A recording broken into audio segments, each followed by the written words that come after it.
Welcome back to another big board review. In this episode, we've got Barrel King Knighted Batch 81. This is Matt Porter from ADHD Whiskey's first blend with Barrel King.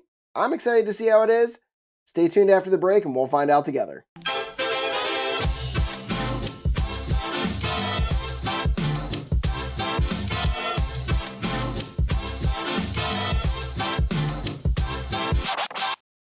Our buddy Rick saw that we had made our entrance video for Matt Madness. I definitely leaked this all over myself because I was flipping it. He had just gotten the Barrel King subscription and he ended up just getting this Barrel King Knighted Batch 81. And I very rarely say no if anyone asks if I want to review whiskey that they own. So here we are. If you've not heard, Barrel King is a blending house out of Missouri. They take generally what seems to be a lot MGP, although they're not ultra transparent about what's in it. And they take that, they blend it, and they make their own whiskey out of it. I have kind of spoken about them in the 5 whiskey trends that I hate because they are taking what I think to be clout chasing. They're taking whiskey that is completed, right? It is matured, and they're putting it into X bourbon barrels, such as Elijah Craig 23. There's some that's been in stag barrels. There's some that's been in Jack Daniel's rye barrels. So that's the thing that kind of feels just like clout chasing to me. I really don't see what it's doing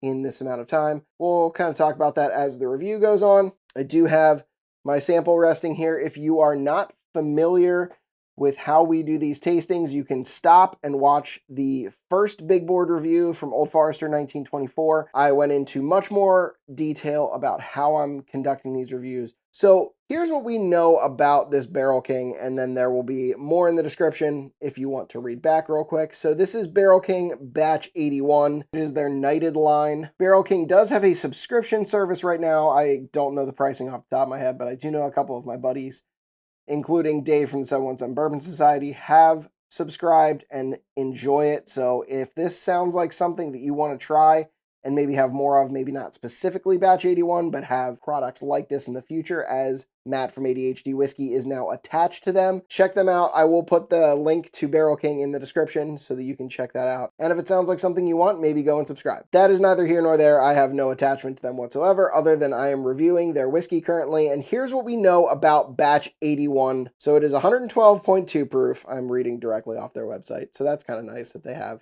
these readily available things on their website. 8 barrels total in the blend, so 6 barrels of 9-year or 90% of the batch, and then 2 barrels of 7 to 8-year. Doesn't say mash bill, doesn't say sourcing. It was then dumped into 4 Elijah Craig 23 barrels. It sat in barrels for 16 hours and then was put back in the tank. Partial blend back into Elijah Craig 23 barrels for 24-hour finish. Added back into the batch. Put partial blend back into best Elijah Craig 23 barrel for 8 hours and then added back into the batch. So if we're doing math here, that is 48 total hours.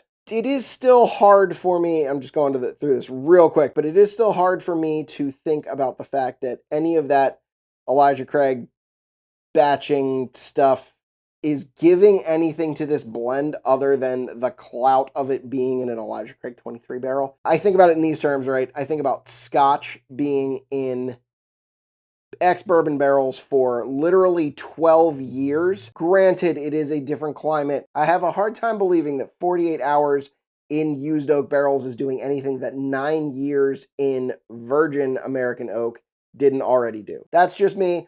We're going to find out where this ends up on our big board, and we're going to do a full review. If you want to know more about the big board, check the description. We'll have the whole outline there. Our scores are out of 15, so it gets 5 points for the nose, 5 points for the palate, and 5 points for the finish. And then we also kind of summarize it. We'll give you a comparison for this whiskey, and then we are going to score it on value. So before we get to the actual tasting and nosing portion, I'm going to set my palate with this Ancient Age. That is 2024's Palate Setter Whiskey. And as always on this channel, screw tops, we drink straight from the bottle. Cheers. All right, if you have any questions through the process, don't forget to check the description. It'll kind of lay out what I'm doing and why I'm doing it. One of the rules for this is the bottle must be open at least a minimum of 2 weeks. I don't know if that's true since this is a sample, but I know that it's at least been poured into another bottle. You might believe in the neck pour, you might not. I believe in at least some portions of it. I get roasted on the internet for it. I don't really care. It's what I believe. We're going to nose for 2 minutes. Probably not going to be 2 actual minutes on screen here. It's just going to be cutting in, but I'm going to make sure that I give it my full amount of time and my full attention. So here goes. Cheers. Getting some nuttiness, like some chocolate on there.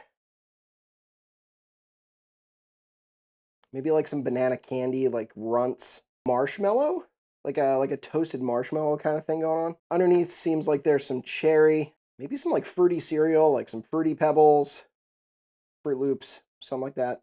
It's very sweet on the back end and just has like a little bit of a hint of mineral scent, kind of like we often talk about with Dickel and Flintstone vitamins. It's something like that, maybe a little bit chalky. It's like a mix of cocoa and Fruity Pebbles. Like if they had named this like fruity chocolate cereal, I could get behind that. Not a whole lot of ethanol. The nose feels very, very even keel, very balanced. It's nothing crazy, but it does have really good sense. It's balanced. It's not hot in any way. So before we get on to the palate, I want to give kind of a score for my nose. And I think what I'm going to end up with is a 4. It's balanced. It doesn't have a whole lot of ethanol, and those are things that generally can detract, but it needs a little bit of something like vibrant to grab my attention, right? It just feels like I have to grab for some of those scents, and it feels like they're muted and it's a little bit in the background. Ideally, my ideal nose is something that knocks your socks off a little bit, and I don't think this is quite that. So I'm going to give it a 4.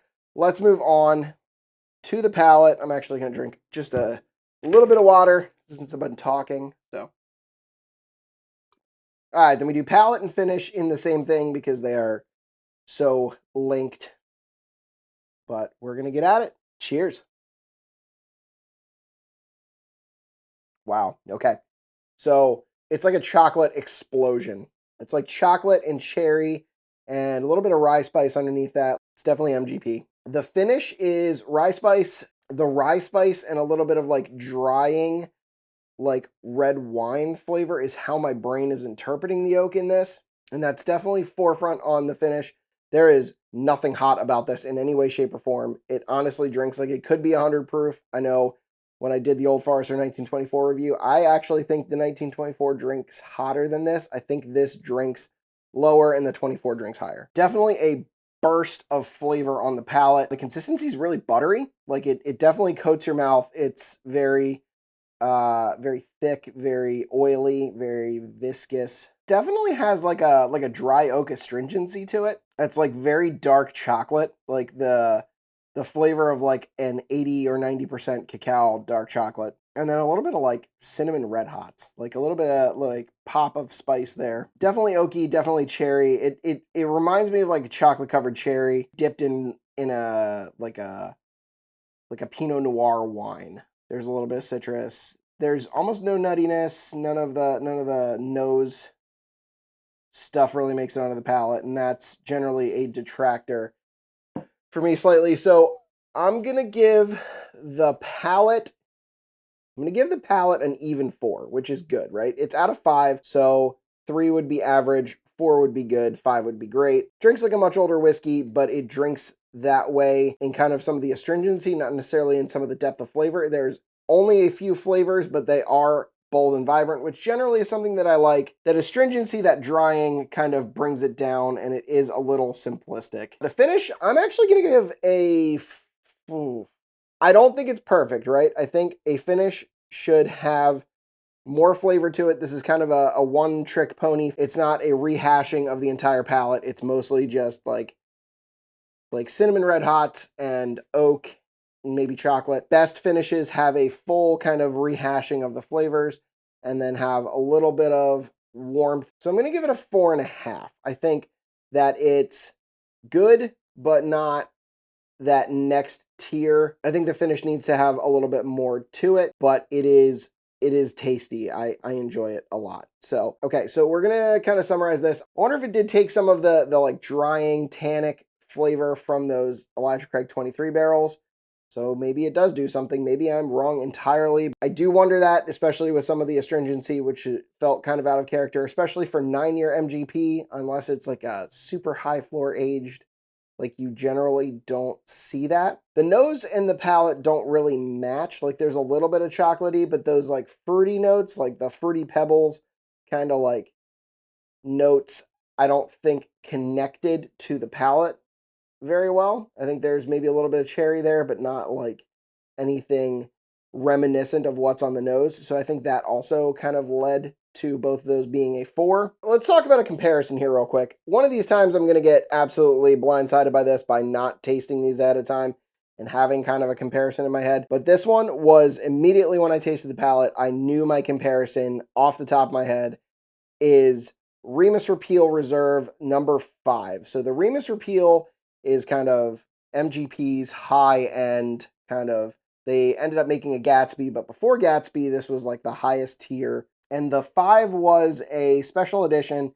It had a bunch of like 15, 16-year-old whiskey in it. That's a really good comparison for me because I like that bottle a lot. The bottle is $100 and drinks every bit of it. And I think it, for being 100 proof, that bottle is 100 proof, drinks about the same as this. So I actually think that might be my favorite MGP product. And that being said, I really do enjoy it. I think this is a little bit more simplistic. I found that to have a lot more depth and a lot more complexity to it, but it's in good company. The value part is going to be the hardest part because it is $125 for a subscription, and I think you get this. You get a bottle per month, so this would be one of the bottles. I don't think you can get one now unless you go secondary, which, I mean, I wouldn't be hunting this on secondary. Personally, it is good, but there's a lot of great bottles out there.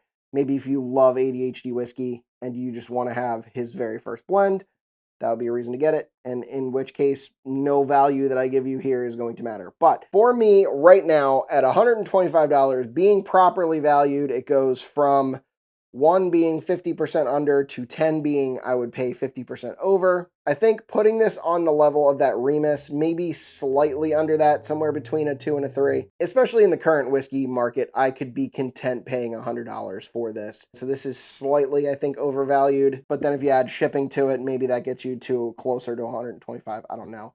It's, I think, a little bit overpriced. But now we've got to get it onto the big board.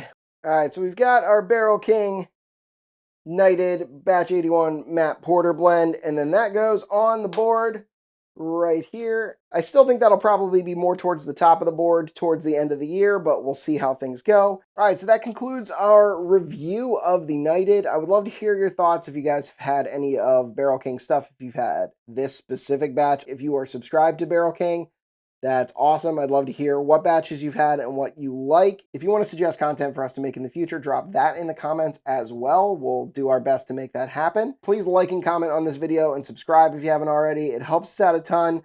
We love talking whiskey and building this community, so we'd love for you to be a part of it. And that being said, we hope you'll join us in drinking like a gentleman. Cheers.